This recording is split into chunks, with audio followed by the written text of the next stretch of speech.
Mike Lindell has a new plan to save the election, quote unquote. Apparently, his plans for 2020 didn't pan out or something, even though he spent like $40 million on it, according to him.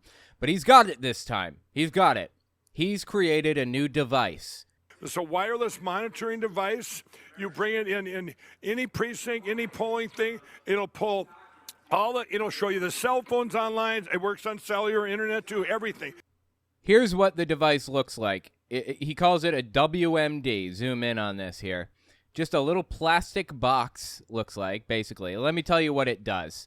He's been accused of some things, and being a software engineer, as I was for 6 years, I know a little bit about what they're describing, so I'll translate it if I can. This wireless monitoring device supposedly watches for wireless networks to appear, which would then prove to Mike Lindell that the voting machines were indeed online after all. He claims that he went from county clerk to county clerk and they all told him the machines are not online, which they weren't. The voting machines were not online. Check this out, August 17th, 2022. There's an update to this story. It's a little bit older, but there's an update. I want to catch you up on it before showing you what happened recently. Everyone said the machines are not online. Our routers, our voting machines, our polling, they're not online. They're not online. They're not online. They're not online. Everybody heard this, and that lie blocked us from getting our cyber evidence out. Okay, it wasn't just like people that you hate that were saying that the machines are not online. It was even county clerks who took private voter data and passed it to Mike Lindell. A while back, a list showed up of dead voters, people who voted who had been dead for years. And these were real names with real addresses. And they really were people who voted. So the BBC goes around and starts knocking on doors. And they say, "Did you vote?" And they said, "Yeah, I voted." And they said, "And you're not dead?" They said, "Nope, I'm not dead." It turns out Mike Lindell is friends with a county clerk named Tina Peters, who stole a list of voters and their, the way that they voted, and gave it to Mike Lindell, tampered with the voting machines to provide information to Mike Lindell illegally. And then he leaked that list of just voters, just people who voted. He leaked that list of names and addresses as dead voters. Tina Peters actually got arrested for it, and boy, do I enjoy this arrest video. I've probably shown this video, 15 times on my channel up to now, but how can you pass up an opportunity to watch somebody who is trying to destroy democracy get arrested? You can't. Early March 2022.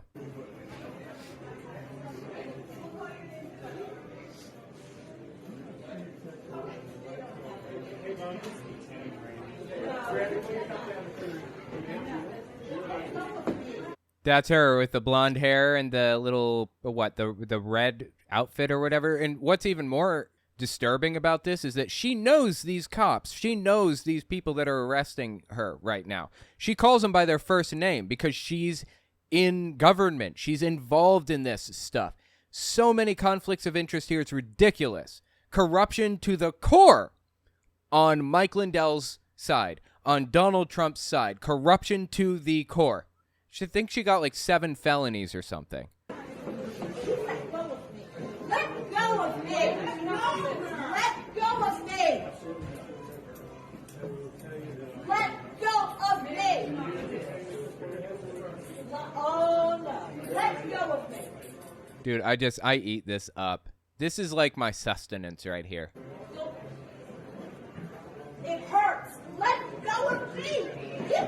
Tell you one thing I learned dealing with cops my entire life, the thing that I was always told growing up, and the thing that works without fail, I've tried it in these situations, yelling at the top of your lungs, "Let go of me," and kicking at the cop gets you out of every situation with a cop every time, without fail.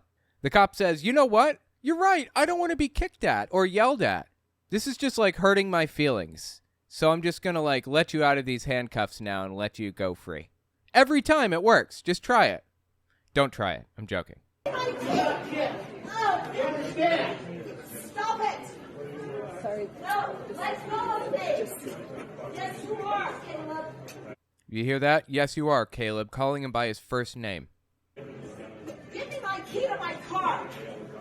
Give me my key to my car. Anyway, we can't spend all night watching this. I could, but, we got other things to talk about. So the point is Mike Lindell had more than just people opposed to him and what he was doing, telling him that the voting machines are not online. It was people like Tina Peters, who was in charge of the voting machines and stole the voter data to give to him, that were telling him that they're not online. They aren't. They never were. They never will be. And in my opinion, they shouldn't be. They should not be connected to the internet. Maybe they shouldn't even have like a network card in them. They should be completely separated from the internet. But Lindell is obsessed with the idea that these voting machines are secretly online, and these little black boxes, these WMDs, they're going to prove it. Quick interjection. I won't take long. I just wanted to tell you guys, YouTube's algorithm operates off of a few factors. Watch time, whether or not you subscribe, and whether or not you like something. So if you really want to help my channel, I would appreciate it if you guys watch the video to the end. If you don't watch it to the end, just watch a little bit longer than you would have otherwise. I would appreciate that very much. All right, let's get back to the video. We're not online. We're not online. So this device here is a wireless monitoring device. It was developed. It's the only one I believe in the world. We have quite a few, and we're mass producing them. What they do is they monitor. Like when you go into a room and you have a phone, it tells you all the internet's available, right? Right. Okay, all the internets. Tells you all the Wi-Fi networks available. Yes, okay. It's just passively captured, shows it. Now, what if there was such a device that would say, let's say you had one of those internets, Gene, and you wanted to find... You had one of those internets? Is that what he said? This dude, God, he's just ridiculous. Okay. Internets, Gene, and you wanted to find out everyone that had joined up to your internet. Yeah. And you'd also find out what kind of device it was, the IP address of it, the brand name on it, the MAC address.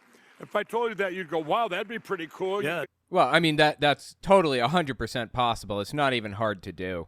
If you are connected to a Wi-Fi network, you can get Wi-Fi data like IP address and MAC address and extremely specific information about the computer, like its hardware, what kind of hardware it has, and everything.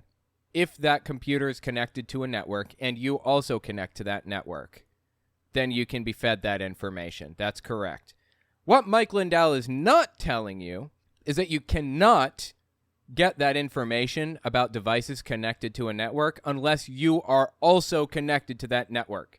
So there's only one way this would work for Lindell. This device will not do anything unless he connects to the network that the voting machines are connected to. But the voting machines aren't connected to a network because they're not online. So he's just he's mass producing little plastic boxes that say WMD on the front for nothing. Really what this WMD thing does, according to him, is it filters out superfluous Wi-Fi networks. Like you pull up your phone, you see a whole list of Wi-Fi networks there, right? You've got your watch, you got a car outside, you've got FBI surveillance van 5, you've got Bill Y, the science fi, you got all of them. And Lindell is saying that this device filters out watches and phones and whatever, and filters everything out until it reaches the voting machines. Except the voting machines are not transmitting their own wireless network. Even if they were online, they would be connected to another wireless network. Say the network at the school or the church or the police precinct or wherever the voting is taking place. Oh, that'd be pretty cool. Yeah, you could definitely. catch someone stealing your internet, right? That's right. But Yep. here, we can catch them in their lie. It's a wireless monitoring device. You bring it in any precinct, any polling thing. It'll pull it'll show you the cell phones online. It works on cellular, internet too, everything. Anything that's online. And now you can filter it out. Take out all the cell phones. Take out all the watches online. Take out all the, and you'll be left with the school's Wi-Fi network. Wow. That tells us a lot. But if you were outside a car that was online, it would take that out. Now you filter it down, and you're in a place. Well, now all of a sudden, imagine you're on election night and you have one of these, and we also have a way to franksocial.com now, our platform there, where you can watch it. You can sit at home in your easy chair, and it's like Ghostbusters. Red alert, red alert. Got another one. You got another one. What does he think is going to happen, realistically? In all seriousness, what's going to happen is you're going to pull up your... It works exactly the same way as just pulling up your phone, going to your Wi-Fi, and looking at the big list of all the Wi-Fi networks here, and picking out all the ones that are cars and phones and watches and whatever else, and filtering it down to only Wi-Fi networks that are, hardwired into, like, the cable, like, to the network or whatever, like normal full routers?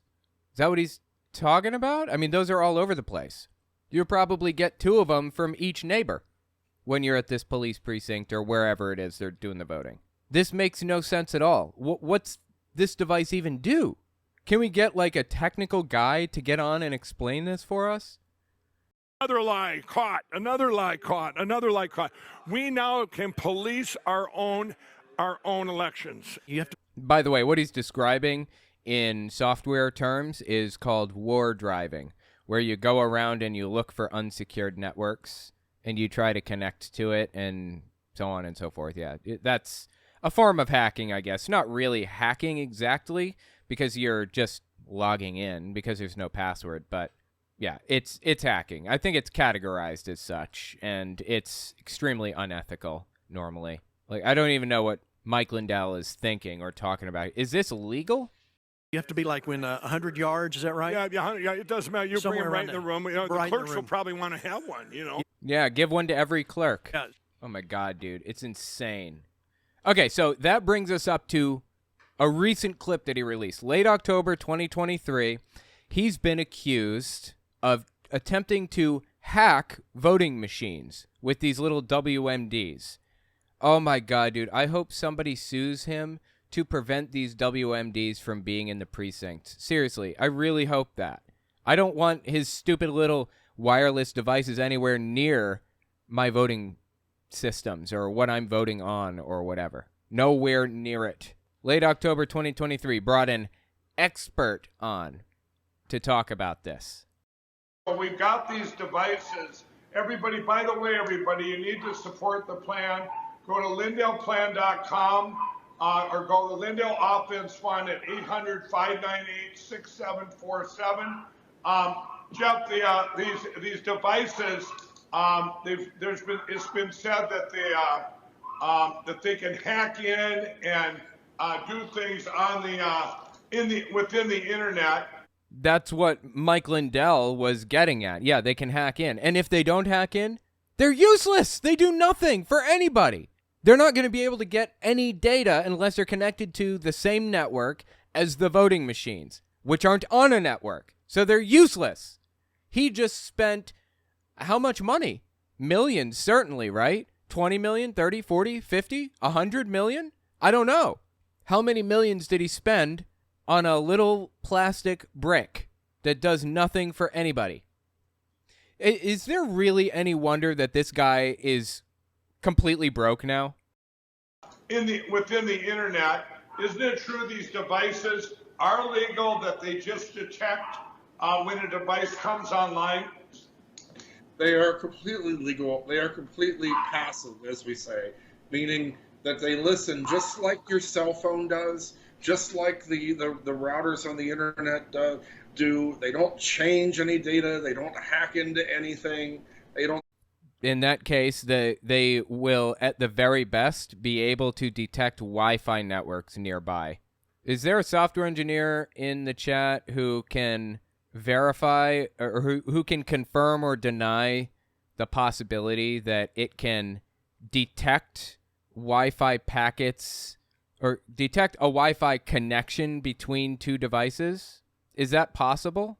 I mean, let me know. Just at Owen's Fireside chat and in the chat and tell me, Because as far as I know, that first of all, that device does not exist. And second, would that be legal? I'm not convinced, really. I'm just looking through. Hang on.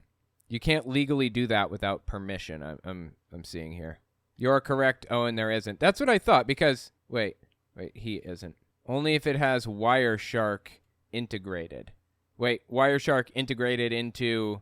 Are you talking about into the little black box that Mike Lindell has, a WMD or whatever? I'm suspect that it can detect packets because things are always sending and receiving packets to everything. That's why you can pull up your phone and just look at all of the Wi-Fi networks, because packets are being sent back and forth. You know, they're sending out signals right now to everything to tell it that, you know, it's available to connect or that it wants to connect or whatever. A secured network won't expose anything. That's what I thought. Yeah. To my knowledge, you can't, like, if the network is secured and Mike Lindell is not hacked into it, I mean, he's not going to detect anything from these devices anyways, but hypothetically, say Mike Lindell walks into a room and the voting machines were sending and receiving packets from a router, he wouldn't be able to detect that, as far as I can tell, because it's always sending off and receiving signals of all varying kinds. You wouldn't be able to tell what packets were being sent. It would just be garbled nonsense because it's secured. You know, it's encrypted because it's a secured network. So naturally, when he tries to check it, he won't be able to tell if it's just broadcasting a normal signal or if it actually has real packets that have real data in them. It seems like that's the case to me. They don't do anything. They just listen. And what they hear is going to change everything, Mike. Right. What they hear is going to change everything, Mike. Right. Okay. Well, let's just sit around and wait and see, huh? I bet when Mike Lindell looks at his website on a Tuesday morning or whenever the elections are going to take place and sees that literally nothing turned up, he's going to feel like a complete failure once again. If you're on the same network, on the same IP block, you can use Wireshark from a Windows, Linux, Mac, and filter packets, right? So you can filter packets because you're on the same network and you have the, basically like the hash key. You have access to the data on the network, right? Listen to just a little bit more of his explanation here, because the further in we get with his explanation, the more ridiculous it gets. This is back to August 17th, 2023. This is his new device. What's really powerful is the other side here is going to know that this technology exists. Because it's now, correct me if I'm wrong here, but this is deeper. Yeah. It's not just something you can do on it, because there's apps out there that can show you available Wi-Fi networks. This is another level. By the way, guys, I see you talking about this in the chat a little bit and arguing over it. I just want to contribute to it a little. Bear in mind, whatever it is Mike Lindell is claiming to do is not against the law. Let's just, for the sake of argument, assume he's not hacking into a system. Because A, I don't think he has the technical expertise to do that. I don't think he has the people that have the technical expertise to hack into random, like literally any random Wi-Fi account. It would have to be tailored to the specific Wi-Fi networks. And you'd have to know which network the voting machines were on, and they're not even on a network. So just assume he's not hacking into anything, for the sake of argument. I believe in that case, there's no way. You must be connected to the network, to my knowledge, to detect any packets at all. Level. Yeah, this doesn't matter if there's Wi-Fi in the room. We wanted to know. They won't show us what's inside the machines. So they'd always said they're not online. They're not online. This is the only device I know in the world that was developed. It took over a year. That now will say, hey, if you just turn your phone on, and I'm sitting here, it would pop up, ding. It would say, here's the phone, here's the brand, here's everything. Now, if it was a computer, here's the. Okay, what he's describing right now specifically, he would have to be connected to the network to receive any of this information. He's claiming he can get the MAC address and he can get the IP and the everything for voting machines that are connected to a network. He would have to be connected to that network as well to receive that data, unless he's found a way to hack into every random router from here to Texas with absolutely no pre-planning. Just walk in and hack in. That's not happening. I'm sorry. He's completely full of it. To be honest, I think this is another thing he's doing to make himself look completely unglued from reality, to use insanity as a defense to losing $1 billion. It's very possible. That is very possible. Although I've talked to some people that have made me wonder if maybe that defense wouldn't work for him. Maybe he's just SOL anyways. You know, maybe he doesn't have lawyers left to tell him otherwise, so he's just going with it. Yeah, okay. I think I think we've all determined that he's completely full of it here. Yeah. You need to be connected to a network to see the information that he claims to have access to. You must be connected to its network. And he is not hacking into 3,000 random routers of schools or police precincts or churches or whatever. It's just not going to happen. Everything. Now, if it was a computer, here's the address. If Sure. it's a voting machine, here's a router, here's a polling book, here's a printer. You told us they weren't good. online. Now, think of this. If you're a county clerk that we always go to and say, hey, we want to get rid of these machines, and they go, no, my machines aren't online. Well, she's heard. They're not. They are not online, okay? And this device is going to do literally nothing unless he's hacking in to routers or something. And then, I mean, even if he hacks into the routers, he's not going to find a voting machine. And in the odd case where he does hack into voting machine networks or whatever, he is going to jail for the rest of his life. He will be under the jail if he hacks into voting machines, Wi-Fi networks, or any Wi-Fi network like that on a mass scale. That is simply ridiculous. You might have heard a lie behind a lie, a string of lies. Well, now that's not an acceptable excuse now, because we're going to be able to go to them clerks and go, are you really going to sit back? Because we're going to know either you're lying misconstrued or you're listening to a lie. Are you sure you want to keep them? The difference with what Mike's talking about doing here.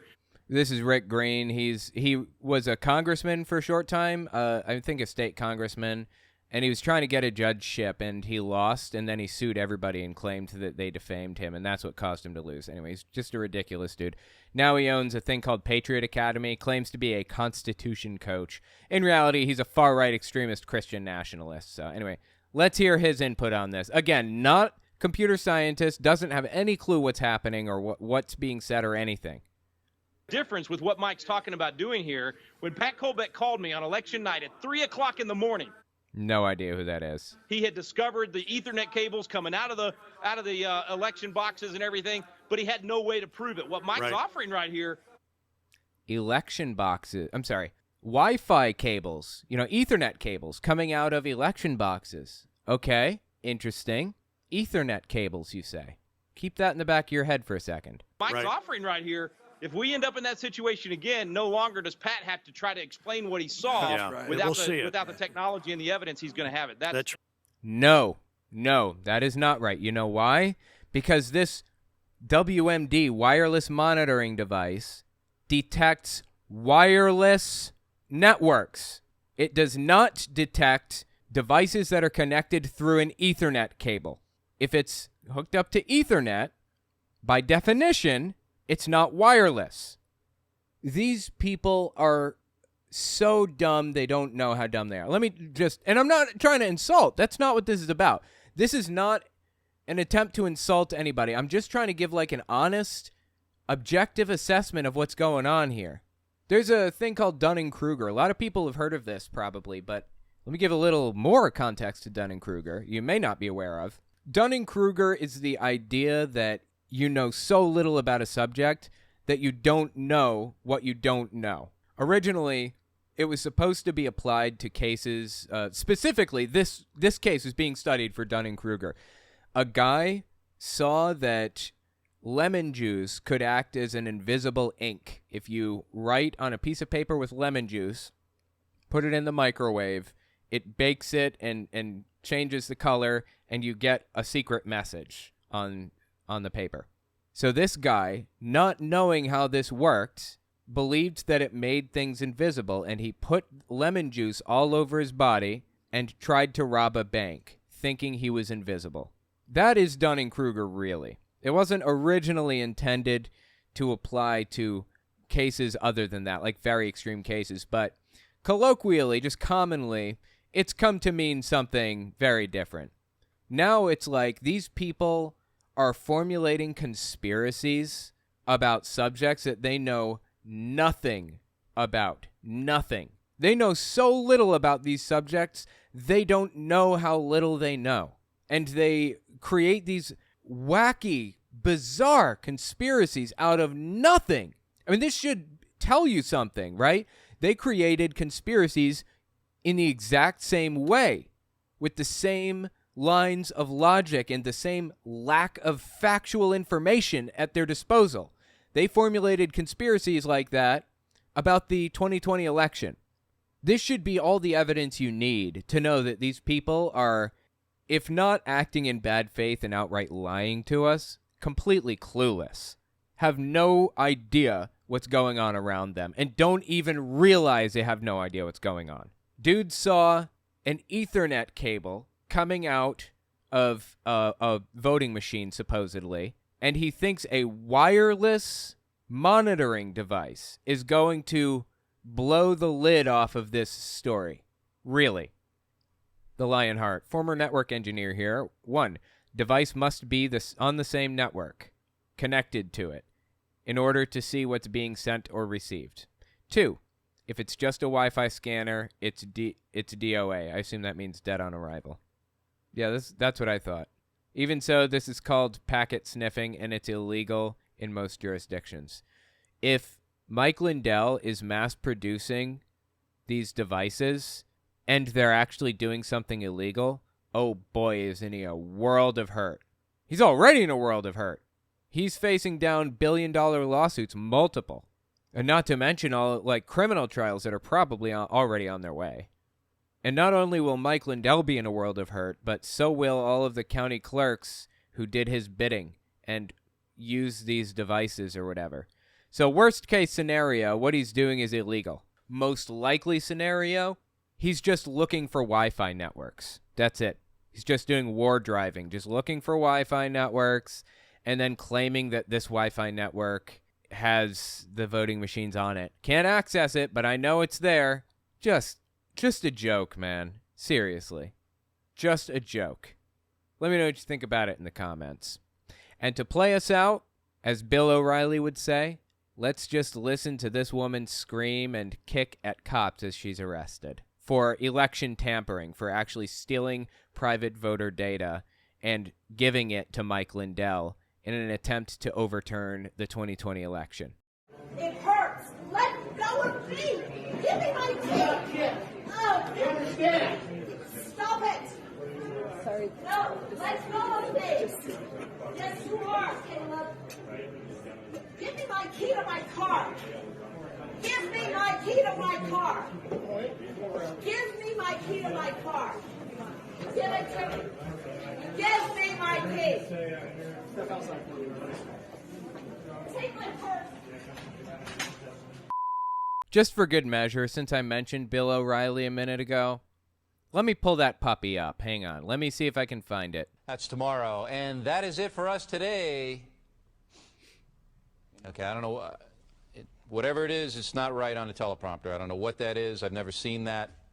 No, there is. We are going to do Sting, yeah. Okay, but now I can't read it. There's no words on it. Okay.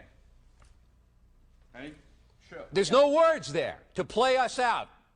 What does that mean? To play us out. Sting is going to do. It's a video. Sting video. What is for credits? I don't know what that means. To play us out. What does that mean? To end the show? Yeah. He is the biggest asshole on planet Earth, dude. Really. Why is he like this? What made Bill O'Reilly this way? Was it his parents? Did he get everything that he wanted when he was little? What? What was it? All right, go. In 5, 4, 3. That's tomorrow, and that is it. Okay. In 5, 4. Okay, that one was on you, Bill. 3. That's tomorrow, and that is it for us today. And we will leave you with I can't do it. Okay. We'll do it live. Okay. No. We'll do it live. Fuck it. Do it live. I'll write it, and we'll do it live. Fucking thing sucks. I love this video to death, dude. I love it to death. I could play this in every episode of my channel. Every single time. It's so fantastic. I just eat this up. In 5, 4, 3. That's tomorrow, and that is it for us today. I'm Bill O'Reilly. Thanks again for watching. We'll leave you with Sting and a cut off his new album. Take it away. It's not over yet. Not over.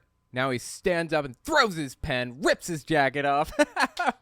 Oh, what a jerk, dude. He is such a jerk. Why is he like this?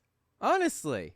Dude, I just love it to death. That is a fantastic, that is a top tier clip, okay? Top tier. Where do you get the story about the Dunning-Kruger effect? Seems fake. It was a study made by Dunning and Kruger. Yes, absolutely. It was made by Dunning and Kruger.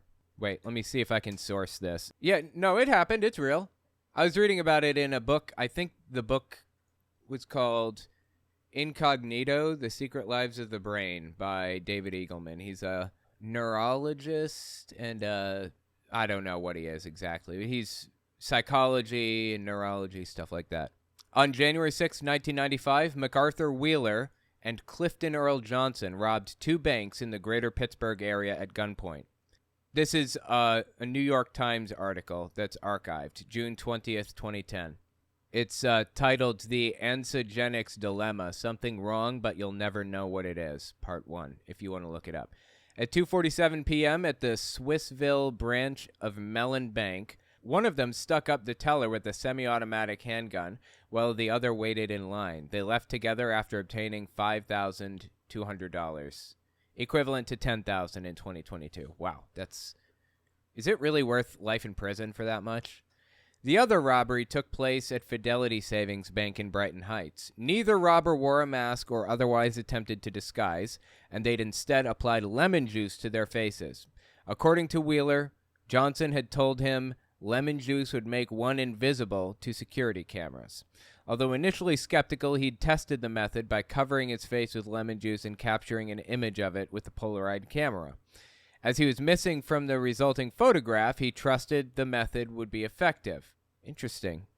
As he was missing from the resulting photograph, he trusted the method to be effective. Detectives believed his absence in the image was caused by either a bad film, a maladjusted camera, or Wheeler having unintentionally pointed the camera away from his face. There you go. So he thought that it would make him immune to photography or video cameras or anything. Johnson was arrested on January 12th. A surveillance photograph of Wheeler was broadcast as part of a Pittsburgh Crime Stoppers segment with the 11 p.m. news on April 19th. Anonymous tips subsequently led to Wheeler's arrest at 12:10 a.m. on April 20th, less than an hour after the broadcast. When shown the photographs in which he'd been identified, Wheeler was shocked and explained, "But I wore the lemon juice. I wore the lemon juice." Johnson pleaded guilty to the heist at Mellon Bank as well as 2 unrelated robberies from '94. He testified against Wheeler and was given a 5-year prison sentence on October 27th. Judge Gary L. Lancaster sentenced Wheeler to 24.5 years in prison, followed by 3 years of probation on January 5th, 96, for Swissvale stick-up. Charges for the Brighton Heights case were dropped. So, you wanted a source? There you go. The lemon juice story. That's originally what the Dunning-Kruger effect was designed to explain. That people don't know what they don't know. They knew so little about this subject, about lemon juice and how it works and the invisible ink and everything else, that they thought that it would make their faces invisible. They knew nothing about it, practically. They're just, yeah. It was for extreme cases, not for basic cases originally. I respect your request for the source, though. I respect that you wanted to know for sure that that was real. It is always important to check sources, no matter who it's coming from. I try to be correct every single time. Sometimes I get it wrong. In that case, it gets caught in editing. but every now and then something slips through. I try so hard to make sure I get it all right, but you got to check. You got to make sure, you know?